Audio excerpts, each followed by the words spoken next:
Pag may pain yan na isda sa loob, kapag nalagay na yan nila yan. Anong tawag dito? Panggal. Panggal? Oo. Panggal. Para saan to? Sa alimasag. Panguha ng alimasag. Ay, ito, ginagamit panguha ng alimasag. So, pupunta sila sa dagat tapos ihagis nila. Tapos pagkahapon titingnan kung may laman. Oh, isang maghapon lang. Oo.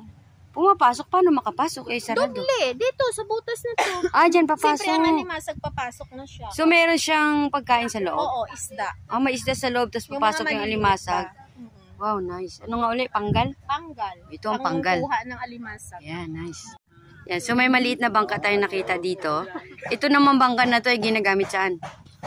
Sinasakyan pag mag-ano ng panggal, magkuha. Oh, so itong bangka pala ay partner ng panggal. So ito yung ginagamit nila pang karga nun, tapos ihagis nila sa dagat. Ito nilalagyan namin, no? Alin po? Yan. Diyan ipabato ang panggal pag nakuha na. Tapos lutang-lutang lang? Hindi, pag ikarga mo dyan kasi kukunin mo siya eh. Maglalagay ka. Ginatongtong, ginapatong dyan, no? Tapos ilagay ang panggal dyan. Tapos dalhin yan doon, ihulog doon sa isa. Para hindi mahulog, balance. Tapos pag magkuha naman. Pag magkuha naman, ganyan pa rin. Oo, patong naman. May tali ba yan? Oo.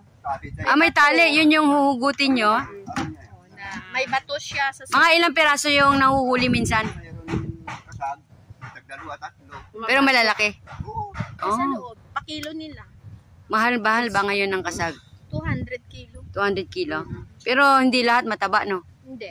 Kay Nakatipindi. bagong huli. So ano yung ano nyo dyan? Ano yung puhunan nyo dyan? Yung isda, pismili yung isda. Bibili kayo noon tapos yun ang kinakain. Yan yung ilalagay dyan para pumasok yung alimasag. Ilagay mo dyan isda.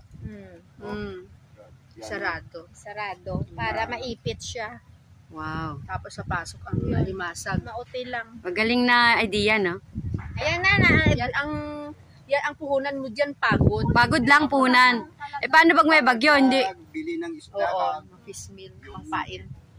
Ice. Pero hindi naman nasisiro. Hindi na lahat talaga may laman. Lahat talaga may laman. Kaya ano yung gabi nyo kukunin ng araw? Hindi na yung aga. Akong lagyan ng paon. Pagka alas 3:30. Titingnan mo na. Oo. Ako na ano. So ilan nga yung laman lagi? Ilan ang laman ang pinaka-maximum na napupunta? Isa lang? Dalawa? Minsan isa. Dalawa. Minsan dalawa, tatlo. Oh, wow. Depende sa laki, no? Kung magkasya sila. Okay. Malalaki din. May mga part na maliit. Okay, May mga bili malalaki. Yan at ang dagdag ko. Yung kasali, post mo sa ipon. Nasa dito. Dyan galing. Oo, dito yun. Kasi pag bumibili ako. So pag nakahuli kayo ng marami, meron kayong bagsakan sa palengke o kahit sino lang gustong bumili? Ginadala doon sa Lugmot. Oo. May ginaano, Doon sa kabilang isla na yun. Meron na. Saan po yung bahay nyo? Sa inyo yung bayabas na yan? Oo. Wow. Napapansin ko bawat bahay may bayabas saka aratilis, no? Mga tanim. Oy, may kalabansi pa, yun, no? Oo. Siyempre para na pag gusto mo may kukunin ka na. Kaya nga. Masipag ka lang magtanim. Oo. Ang tao balay ilabala kay cute-cute yan, puno rin sa mga bulak-bulak. Yun na nga, oo. Linis. Diba? Right, so we're having fun. Marami kami natutunan dito. Salamat po sa informasyon. Salamat po. Bye. Bye.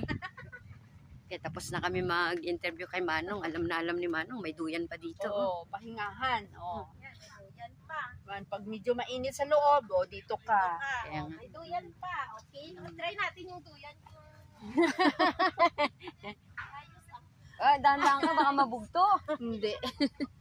Ate Mayra, nag-enjoy ka ba sa pamamasyal Ay, natin? siyempre kasama kita ngayon lang. Dito ka lang hindi ka namamasyal. Hindi man ako namamasyal paligid dito. So, masarap mamasyal pag may kasama talaga. Oo. Yan. Okay, tara, kain na tayo. Kaon na